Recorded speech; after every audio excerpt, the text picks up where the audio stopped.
So welcome out to session number 7, the number of completion. And but we're not complete yet. We still have a ways to go. But we're going to look at 4 very interesting verses to discuss tonight from the book of Matthew as we continue working our way toward Matthew 24, because of course that's where a lot of it is put together in one chapter.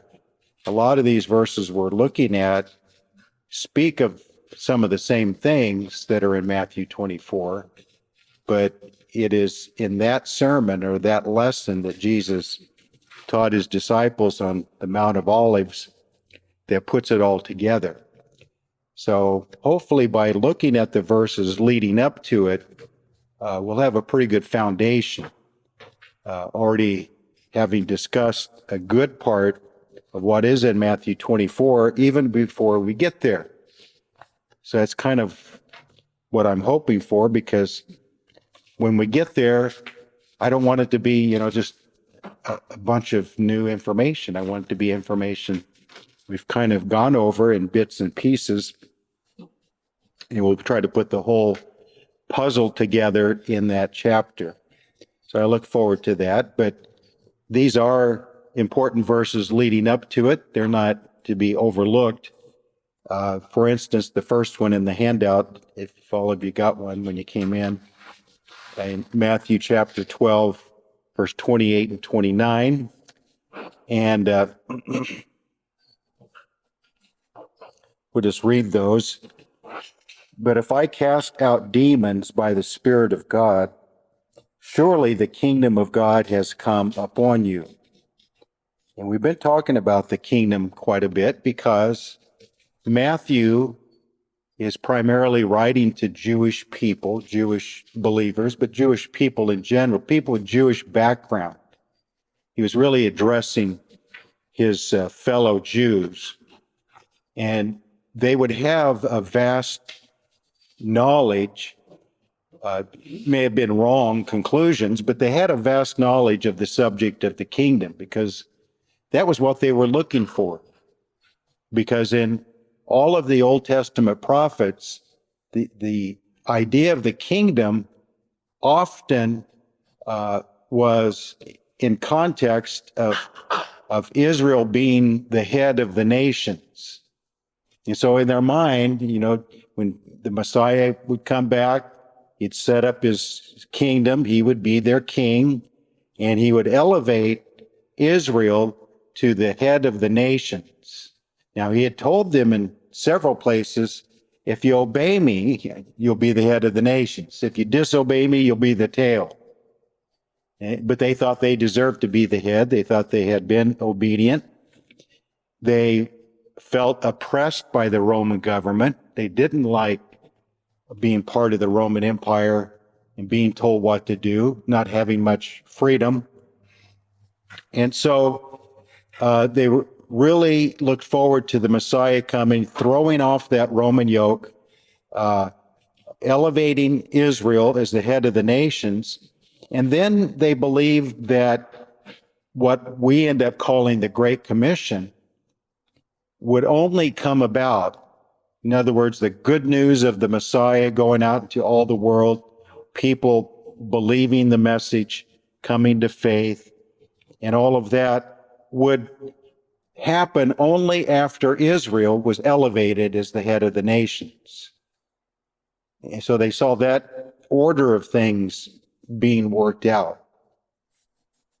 And so the idea of the kingdom was important to them because they were going to have a leading role in the kingdom. And so Jesus comes along and he talks a lot about the kingdom because naturally he would. He's the king. But he started addressing the subject differently than most of the Jews looked at it.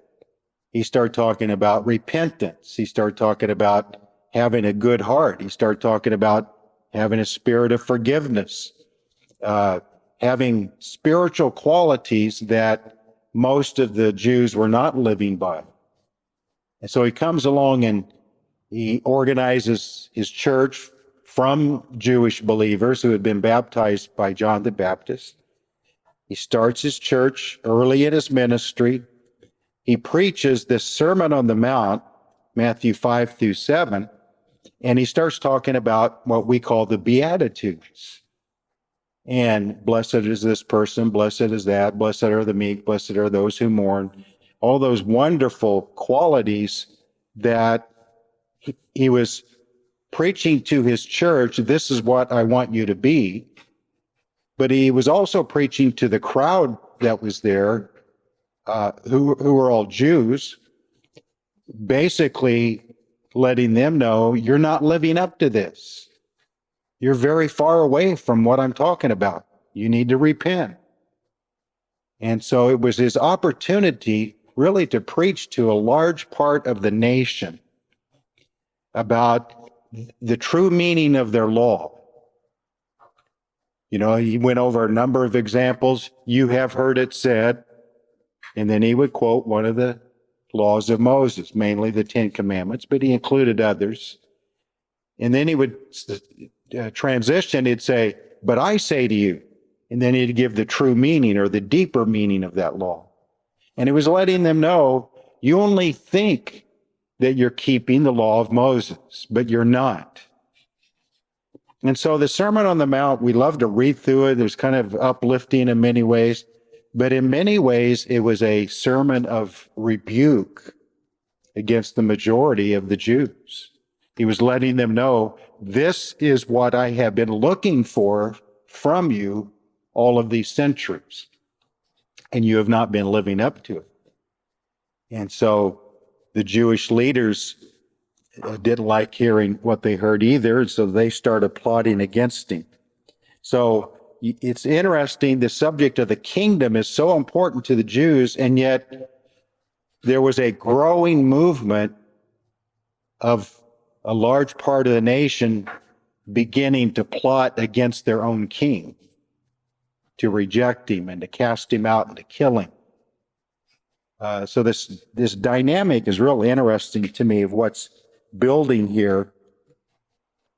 This is all in context of back in verse 14. Then the Pharisees went out and took counsel against him, how they might destroy him. So this is a real turning point, because this is one of the first times we see this organized special meetings called by Jewish leaders starting to agree with each other. We've got to get rid of him. He's a false Messiah. Part of it was jealousy. They saw the multitudes following after him, and they saw their power slipping away from them to Jesus. So a lot of it was that. But a lot of it was they just felt like the masses of the people were being misled, and they felt it was their responsibility to step in and take care of what they declared to be an imposter. So this is a turning point. And Jesus knew that they had this special meeting. And this kind of starts a whole string of meetings by the Jewish leaders trying to figure out how to get rid of him. And so as this starts building, this movement of the Jewish leaders trying to figure out how to get the best of him, his message starts changing some. And he's focusing more on his disciples.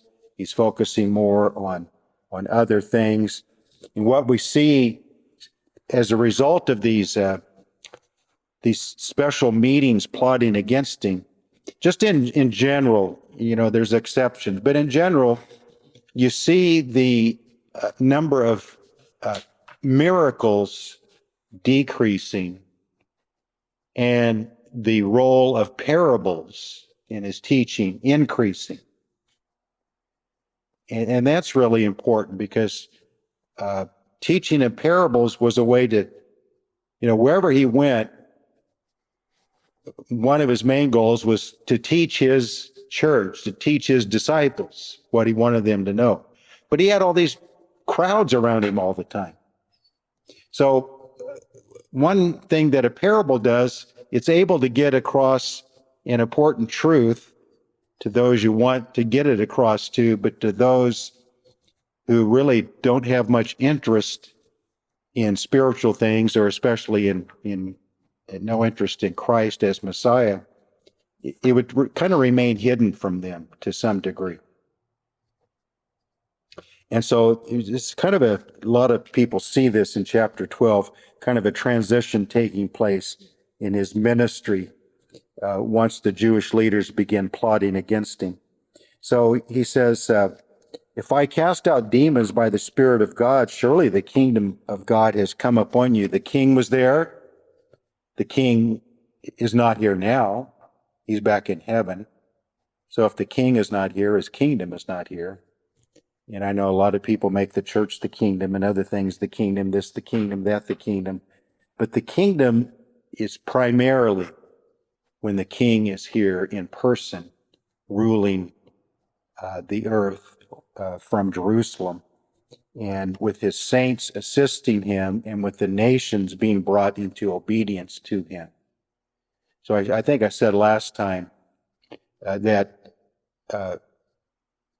dream that Nebuchadnezzar had in Daniel 2, and as it went down through that image, the head of gold and so forth, down to the feet of iron and clay of all those Gentile empires that would rise up, it's not until that stone made without hands strikes that image at its feet and the whole image crumbles, and then that stone without hands becomes a great mountain.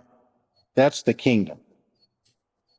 So I know there are a lot of ideas about it and different parts to it and everything, but until that stone from heaven comes from heaven and destroys all those Gentile powers and becomes a mountain, a kingdom, because it goes on to describe it shall be a kingdom that shall never be destroyed.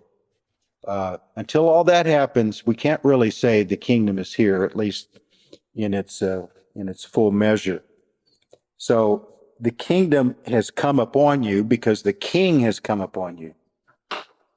But they were going to reject the king, therefore he's going to take the kingdom from them, give it to a nation bearing the fruits of it, which is the church. Then he's going to leave, go back to heaven for a time before he returns and literally sets it up on earth. But verse 29 is what I wanted to get to. Or else how can one enter a strong man's house and plunder his goods unless he first binds a strong man, and then he will plunder his house? So many people teach that Satan is bound now. The all-millennial position, if you ever talk to anyone, which is a very common, very popular position, where it spiritualizes everything. And so, therefore, the teaching is that when Jesus came and died and rose again, Satan was bound. Now, that's hard to see in practice, isn't it? You know, he's, what is 1 Peter? Do I have it written down there in your handout? 1 Peter 5:8. He's walking about like a roaring lion, seeking whom he may devour. That doesn't sound very bound, does it? I also put in 2 Corinthians 4:4 in your handout that he's the God of this age or of this world, and he's blinding people to not be able to believe the gospel. So, you know, there's just some really key verses that you have to conclude. Satan is not bound yet. So what does he mean here? It's almost like he's saying, I'm binding him now. Well, it's one of those really important principles in the Bible of what will not take place in fact or in time until his second coming was paid for, guaranteed, and assured of by his death and resurrection. So in essence, in God's mind, it's as good as done because the death and resurrection was successful. Therefore, it is guaranteed. Satan will be bound. But the Bible often, I could give you many examples from the Old Testament too, the Bible often uses like present tense language as if it's taking place right then, about some future event. Because in God's purpose, once Jesus died and rose again, it's set. So you may as well speak of it as kind of a done deal, even though it does not happen in time till the future. So read just one more verse on this, because I really want to spend time on Matthew 12:32. When will Satan actually be bound in fact, even though it's guaranteed now? Well, Revelation chapter 20, I don't think I put that down on the handout. Revelation 20 and verse 2. We'll just read that one verse, and that kind of settles it. He laid hold of the dragon, that serpent of old, who is the devil and Satan, and bound him for 1,000 years. Okay, that's when Satan is actually bound, for 1,000 years. Of course, those who spiritualize the Bible will look at the same verse and say the 1,000 years is not literal, it's symbolic of just the church age. That's a real common view. And so Satan is bound for 1,000 years now, because he's bound between the death of Christ and his return. So just to let you know some of the views that are out there. So let's look at Matthew 12:32.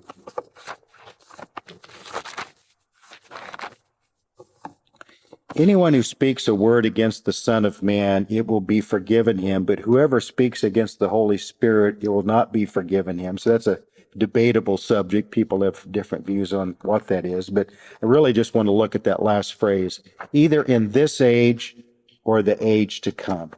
So let's talk about this age and the age to come. What is it on a timeline? I have it this way. Others might do it differently. But this age, I didn't put a little symbolic picture of the cross. I'll just put it right there.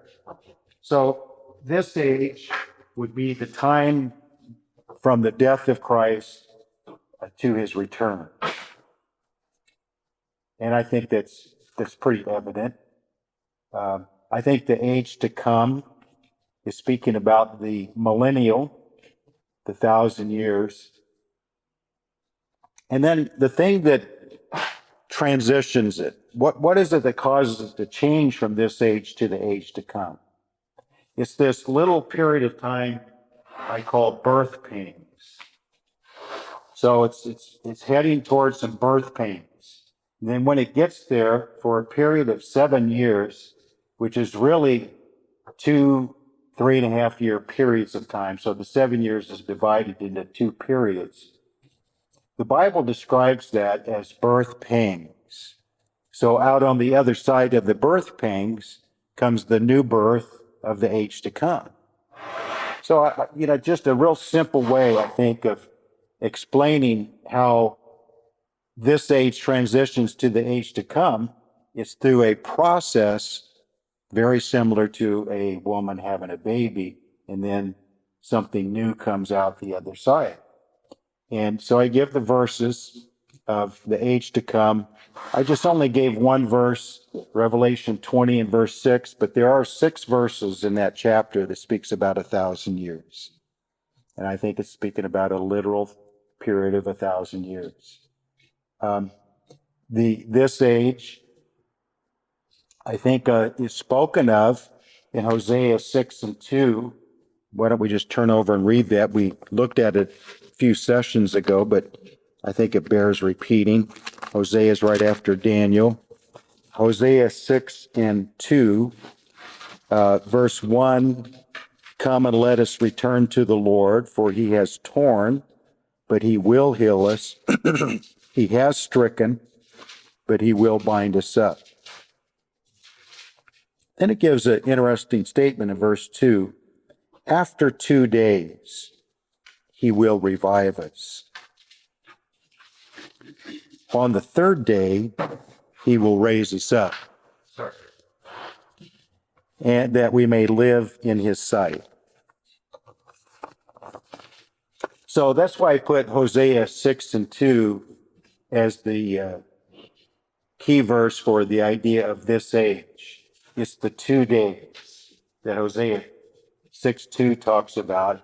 And then so interesting, then it goes on to talk about then in the third day, he will raise us up. That's the resurrection. And that's the millennial, the third day. So that's why I put the age to come is when we look at original creation and the 7 days, and God rested on the seventh day, and the first 6 days we say are the days for mankind. The seventh day is the day of rest. So that's why we make it's 1 day of 1,000 years. It's the third day of Hosea 6:2, but it's the seventh day overall. So that's kind of a way to look at the millennial. So what I'd like to ask us, and there's no right or wrong answer, I guess, but it's to just put everything on a timeline like this. It kind of almost answers itself, but we who are living right now don't know if we want that to be the answer. What I'm talking about is, okay, the 2 days are from the first coming of Christ to the second coming of Christ. But in the context of the full 7 days, the first 4 days would be the first 4,000 years leading up to the first coming of Christ. It is quite interesting to me, according to people like Bishop Usher and other people who like to study dates and timelines and so forth, who agree with him. I don't know if there's some different views about where their generations left out of the genealogies, and is it longer than 4004 BC when Adam was created? But according to the information of the Bible and the genealogies and the timelines, Bishop Usher came up with Adam was created 4004 BC. And for the benefit of this kind of principle we're looking at, it's fine to say that that could be accurate. It's so interesting that most historians then make the birth of Christ at 4 BC. And one reason why that's so interesting to me is that makes these 4 days of 1,000 years each exactly 4,000 years to the year. Now, when we look at the millennial, the 1 day, which is the third day, which is the seventh day overall, that is exactly said to be 1,000 years. So we're talking about exact time. The birth pangs that transition this age to the age to come is said to be 1 week of 7 years, split into 2 periods of 3.5 years. Again, exact time. So everything before the 2 days is exact time. Everything after the 2 days is exact time. So are the 2 days exact time? When did Christ die? Most, within a year or two, but most put it around 30 AD.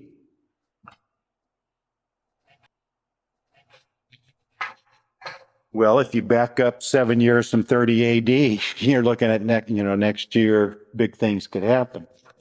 We're not supposed to be adamant about these kind of things, but it never really gelled like this to me before.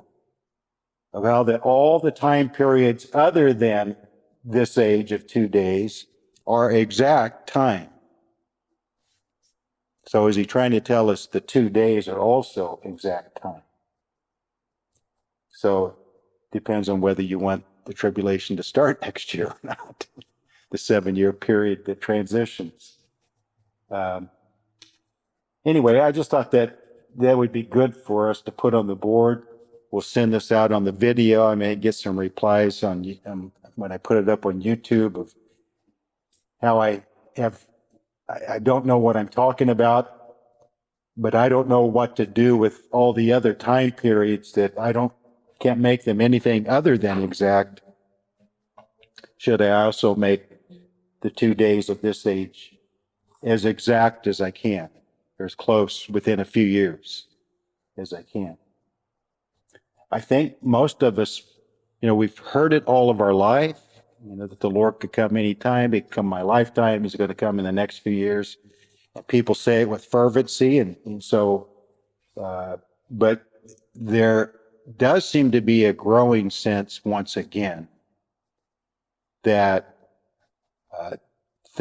wires could be tripped really quickly around the world right now with what's going on, Russia and Ukraine, what's going on with all of the social scores affecting your monetary transactions, with all the things about should the United States and the European nations, it does appear there are important people in high places in the Western nations, for whatever reason, are gung-ho to jump in the middle of that. And to us, it seems crazy. Do what we can for whatever reasons we want, but to jump right in the middle of it, it just seems like craziness. But there's a lot of powerful people wanting it. So I'm just saying there's a lot of things happening that could speed things up quickly, almost overnight. So you give that some thought, see if you think the 2 days of this age is more variable than all the other time periods that are more exact. I don't know for sure, but it sure seems like it may be.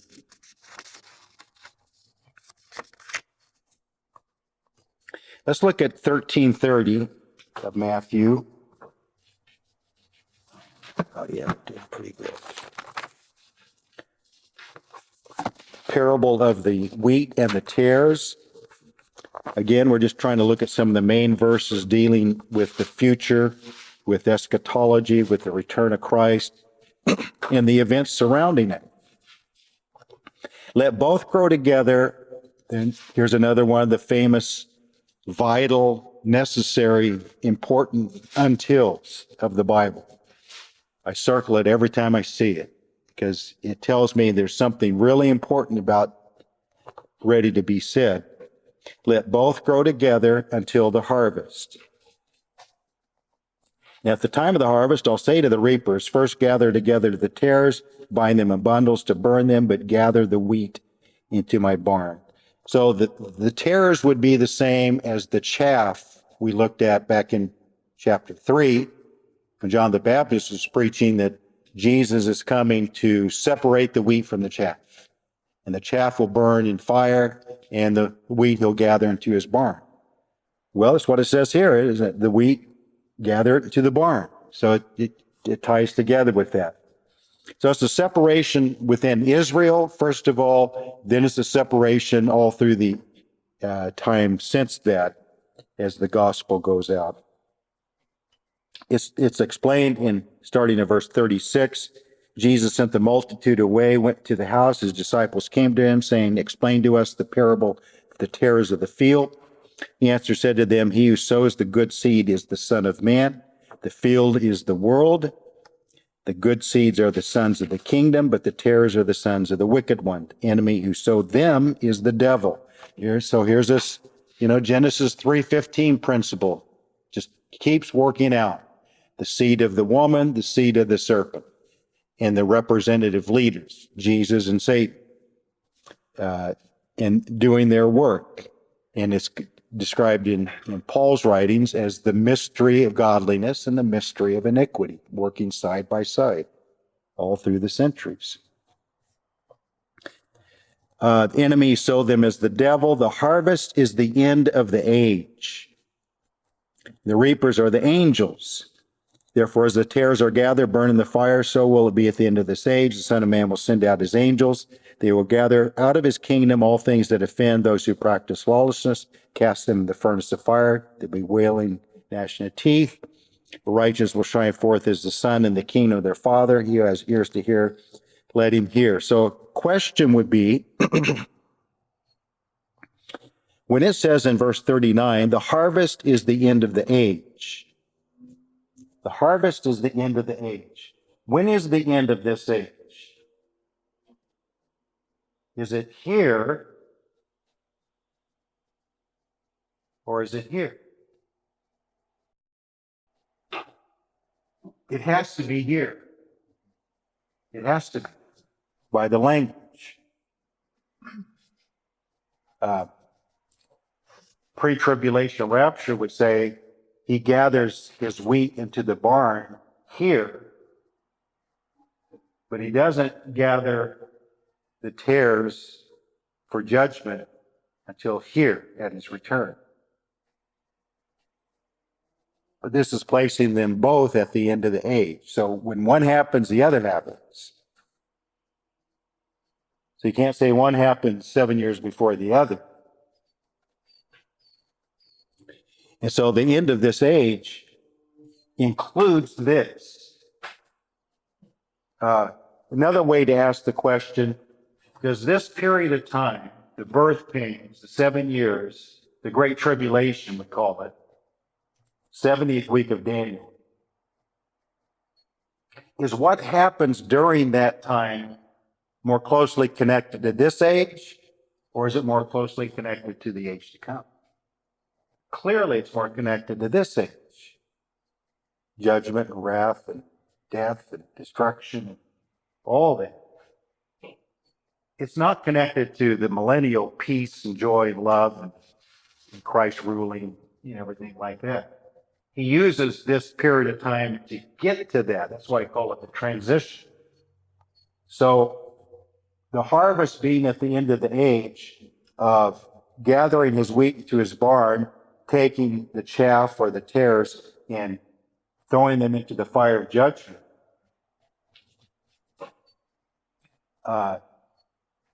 Happens at his return here. And we say he's in the process of doing it during the tribulation because a lot of people do die and so forth and all that. But he's talking about a final single event when he sends angels, separates the two groups, and then sends them where they belong. So just a couple of different ways, I think, of saying the same thing. When is the end of this age? Now, Revelation describes the same event. If you keep your finger in Matthew 13, it describes this same event in Revelation 14, starting in verse 14. So look at where we are in the book of Revelation. Are we back at the start of chapter 4? When many people say when John was caught up into heaven, that's a picture of the saints being raptured. Or is chapter 14 way down at the end? And I looked in verse 14, and behold, a white cloud. Here's the cloud coming of Christ that many like to talk about, especially in a pre-trib rapture position. But look at the timing of this, the surrounding verses to this, and yet this is the cloud coming of Christ.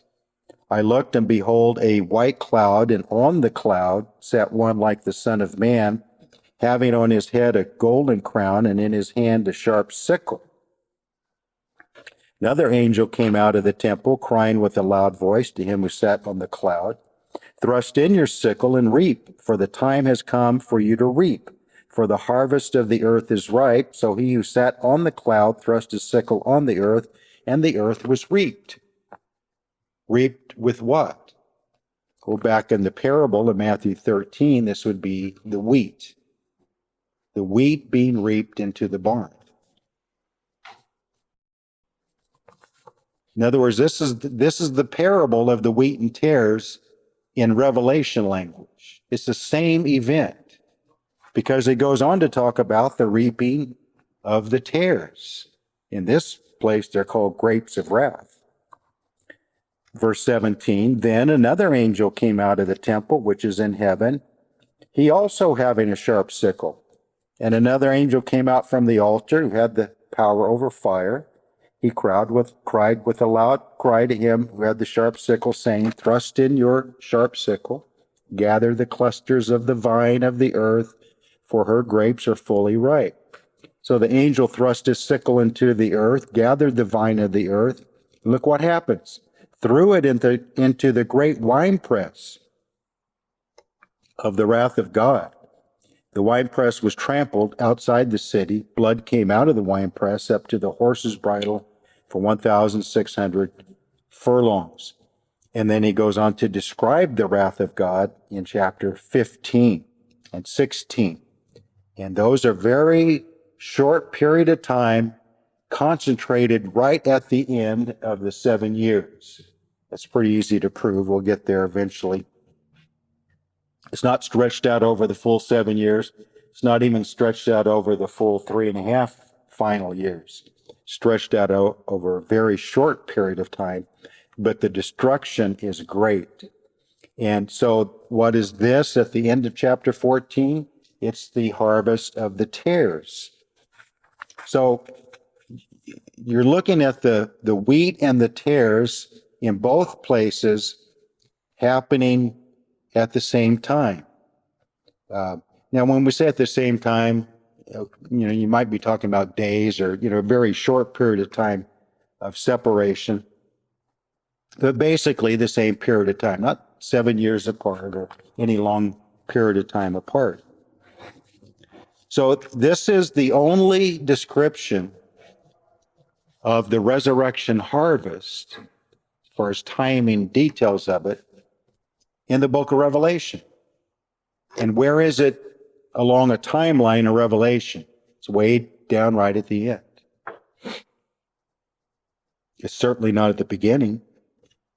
I don't know of a description. That's why people feel forced to say, well, when John was taken up into heaven in John 4 and 1, that's a picture of the church being taken up.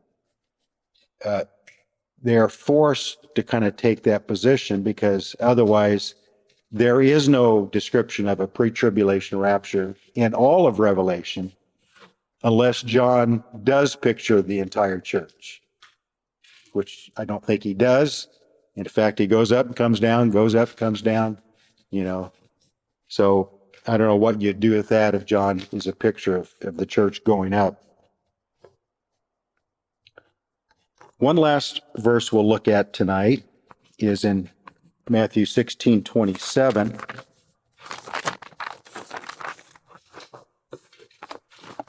And this is a big one. It says a lot in just one verse.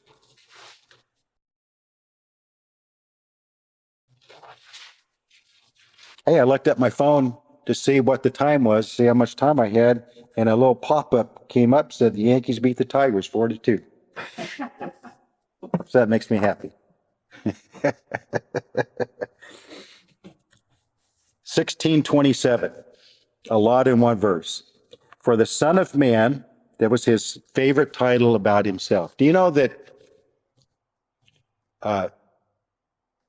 Jesus called himself the Son of Man around 80 times in the Gospels? Do you know that not one time did anyone else call him the Son of Man in the Gospels? In other words, he was never addressed as the Son of Man. But he always called himself the Son of Man because he's trying to get across to people. You remember that Son of Man figure over there in Daniel 7 that comes before the Ancient of Days and is given a crown and he tells him, sit here till your enemies are your footstool? That's me. And everyone knew what Daniel said about the Son of Man. So he's just like telling everybody, I'm that Son of Man. And it's just a very familiar figure in the book of Daniel to all the Jews. So a lot of people say he was trying to hide who he was. He wasn't trying to hide who he was. He's trying to show who he was, clearly. The Son of Man will come in the glory of his Father. Many times the pre-tribulation rapture is described as the secret, invisible cloud coming. And then 7 years later, when it's bright and glorious and every eye sees him and all of that, that's called his glory coming. It's usually what it's called at the end of the 7 years, his glory coming. But interesting, Jesus in his own words says, the Son of Man will come in the glory of his Father with his angels. That's interesting. If he was just coming partway to receive his saints and then turn around and go back to heaven. But his angels are with him. And you notice it's at this time, then he will reward each according to his works. Often it is said that the saints are taken out, taken to heaven for 7 years, and it's during that 7 years the marriage takes place and the rewards are given to them. Well, it's interesting that Jesus said, it's when I come in the glory of my Father with my angels, that's the rewarding time. Then. And most people say the glory coming of Christ is here. The brightness of his glory. Here is more secret and visible, and they turn around and go back to heaven. So this verse would be one of the primary verses I use to not be able, just in a single verse, to not be able to hold to a pre-tribulation rapture view, because the rewarding time is clearly said to be in a very visible, that's what glory implies, isn't it? Brightness, splendor,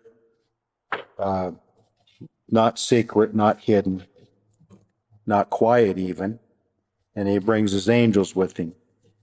A companion verse to that would be 2 Thessalonians chapter 1. And I think I put that there. Yeah, 2 Thessalonians 1 and 7. Before we look at 2 Thessalonians, I see I wrote down on your handout the most famous passage in the entire Bible of a pre-tribulation rapture setting is 1 Thessalonians chapter 4.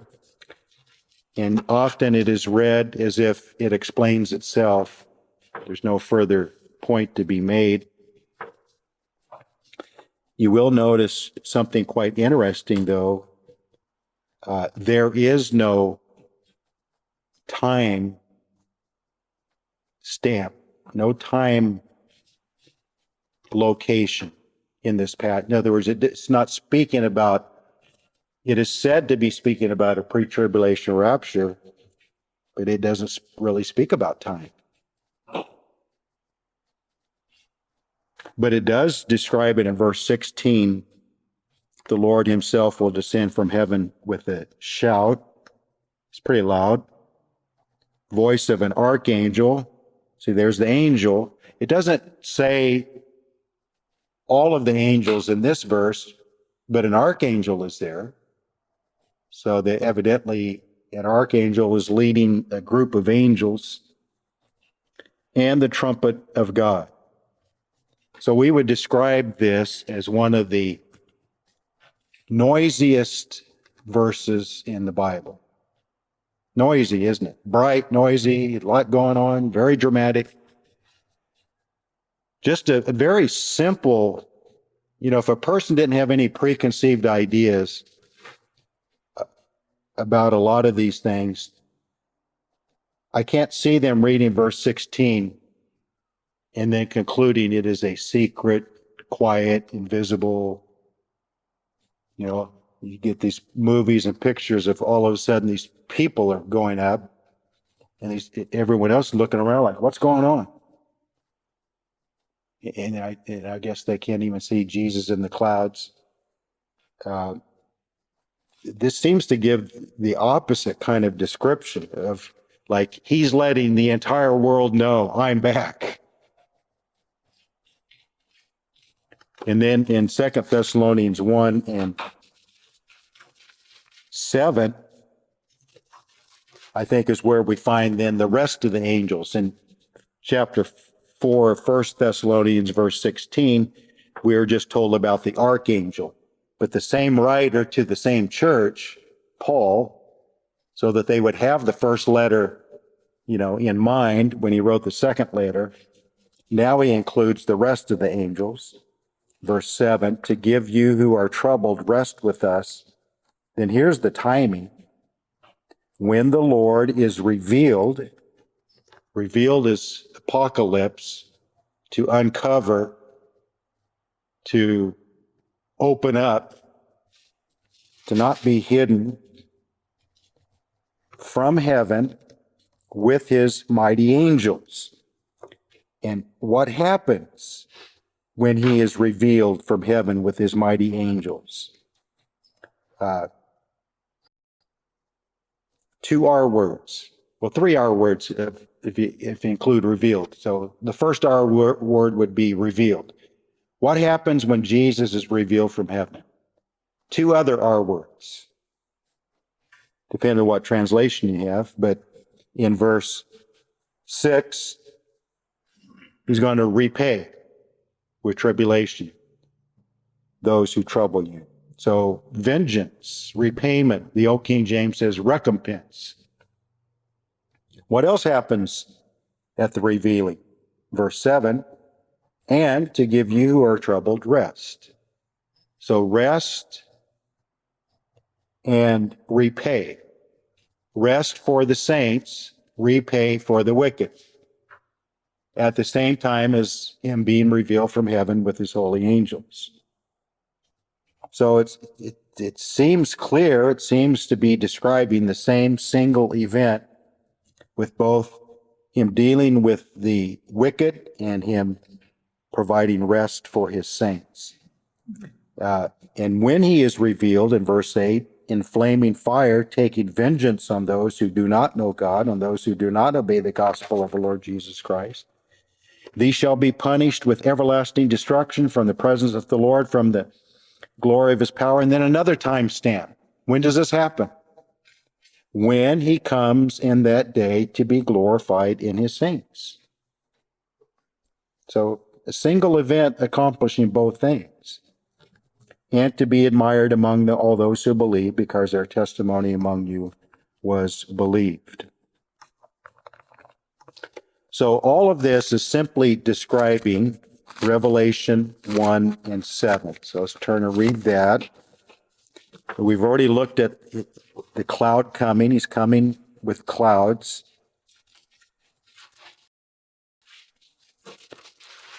Revelation 1:7.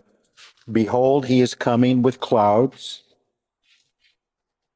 And we're told his cloud coming, he just comes to the clouds. The saints go up, they go back to heaven, and everyone on earth is wondering what's going on. They're puzzled.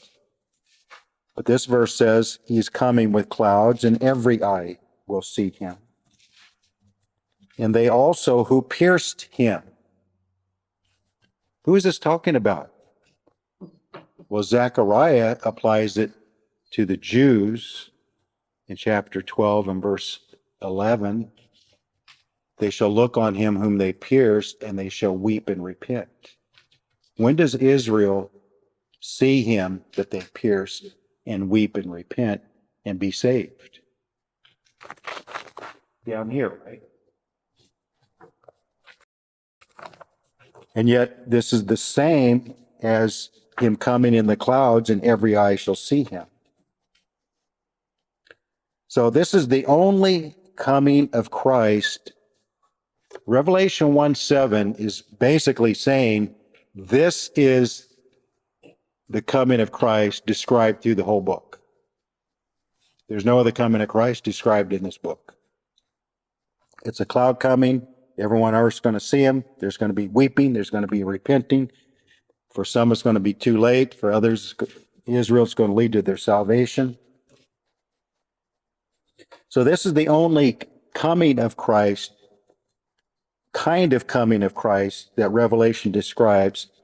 And where we read in Revelation 14 of the 2 harvests, that's the only description of the harvest of the wheat and the tares.